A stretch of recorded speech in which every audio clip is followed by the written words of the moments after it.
Duke u bazuar në sjelljet e mëhershme, paktën që një vit e gjysmë e më shumë se kaq, të këtyre liderëve politikë dhe të këtyre subjekteve politike që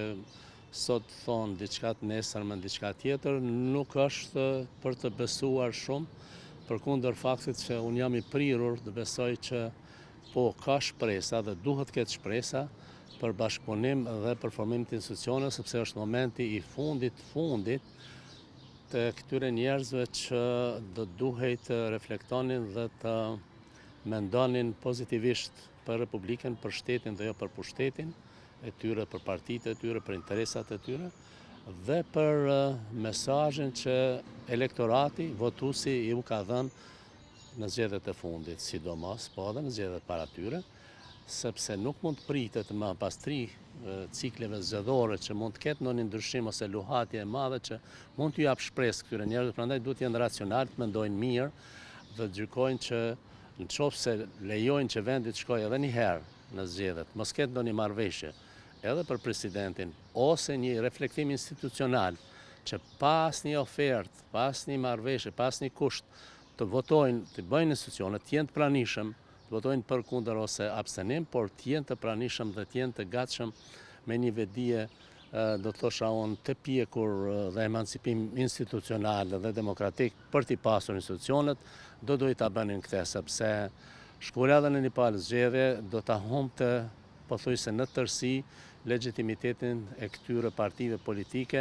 dhe përgjithsisht do ta degradonte në masë të konsiderueshme, gati deri në absurd,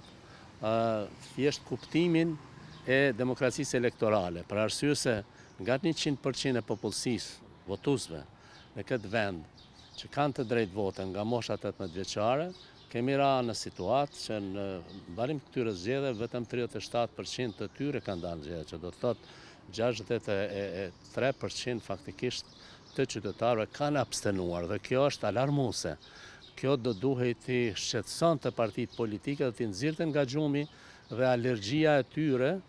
që kanë ndaj njëri tjetrit, sidomos letargjia që ata me sjelljet e tyre thjesht të egove politike jo të shëndosha dhe jo të dobishme për shtetin dhe qytetarin, po sillen dhe po e maltretojnë qytetarin dhe po dëmtojnë Republikën që më shumë se 2 vite, madje edhe më herët, por sidomos këto një vit e gjysmë 2 të fundit. Po më afër ka afinitet si duket në mes të fituesit të zgjedhjeve dhe LDK-s, e cila tani më ka një numër më të madh të deputetëve, të cilët mund ta bëjnë bashkë me vedijen e deputetëve tjerë, të cilët individualisht edhe nga partitë tjera, pra në këtë rast nga PDK-ja dhe AK-ja ose Aleanca, mund të votojnë thjesht për të formuar institucionet. Pra me një vedije politike dhe demokratike, një emancipim që do të ishte thjesht i domosdoshëm në këtë fazë zhvillimit të dëshmohej dhe tregohen nga partitë politike, po patjetër që mund t'i kemi institucionet, sidomos zgjedhjen e presidentit, sepse për kuvend dhe për qeveri nuk ka problem, por varianti tjetër është që të ketë një tërëjezë politike të përbashkët, ku do të merren pjesë gjitha partitë, ta diskutojnë dhe të merrin një qendrim dhe për kryetarin, presidentin, dhe do të kishte pra një kompromis për një figurë konsensuale, ose me që po flasim kryesisht dhe parsisht për marrëveshjen eventuale mes fituesit të zgjedhjeve dhe vendosës me koalicion e saj dhe LDK-s, atëherë mund të flitet pse jo edhe për një marrëveshje bashkëqeverisëse, ku do të zgjidhej në pako marrëveshja edhe për presidentin, edhe për thjesht bashkëqeverisjen ose formën e kooperimit dhe interaktivitetit bashkëqeverisës, po pse jo edhe PDK-ja do duhet ta kishte vedijen institucionale, siç e pati dhe dëshmoi në rastin e vitin e kaluar me rastin e votimit të kryetarit të kuvendit, edhe LDK-ja e pati po ashtu një vedi institucionale të konsiderueshme dhe të lakmueshme për të dëshmuar se është parti institucionaliste, ashtu siç janë të gjitha. Edhe PDK-ja do duhet ishte, sepse është parti shtetformuese bashkë me të tjerët, do duhet që e votuan pra në kryetarin e kuvendit, do duhet të bënin edhe kësaj radhe, pra pa kushte dhe pa ndërskamca politike, sepse thjesht kemi humbur shumë kohë, kemi humbur shumë mundësi, para dhe përkrahje ndërkombëtare, mbi të gjitha imazhin e vendit, reputacionin e kemi sjell në një situatë pra të Republikës së Kosovës në një situatë jashtëzakonisht trishtuese dhe shqetësuese, dhe kjo do duhet të ndërpritej me një sjellje të përgjegjshme, do të thosha unë institucionaliste dhe të ndërgjegjshme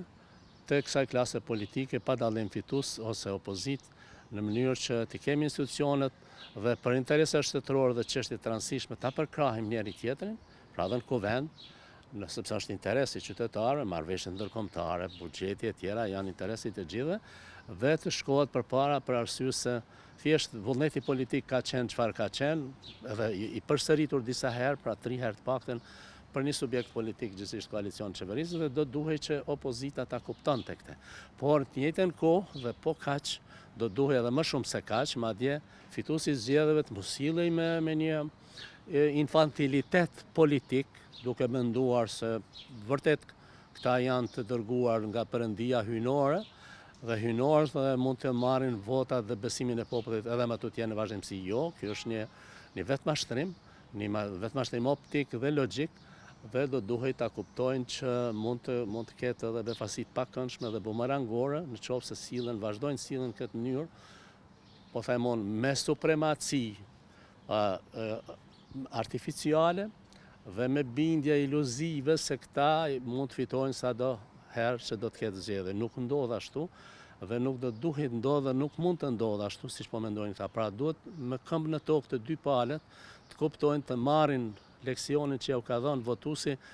që është thjesht një zhgënjim i pamas, i paskajshëm, dhe trishtues, me mosdalje në zgjedhje, 37% është niveli më i ulët i përqindjes së daljes kurdoherë prej pas luftës së këndej në zgjedhje, dhe kjo mund të degradojë edhe në 1% më të ulët, dhe atëherë ne do ta delegitimojmë ose me sjelljet e pa ndërgjegjshme, të padenja institucionalisht të këtyre subjekteve politike dhe vetë shtetin tonë dhe Republikën para qytetarëve tanë dhe para botës demokratike.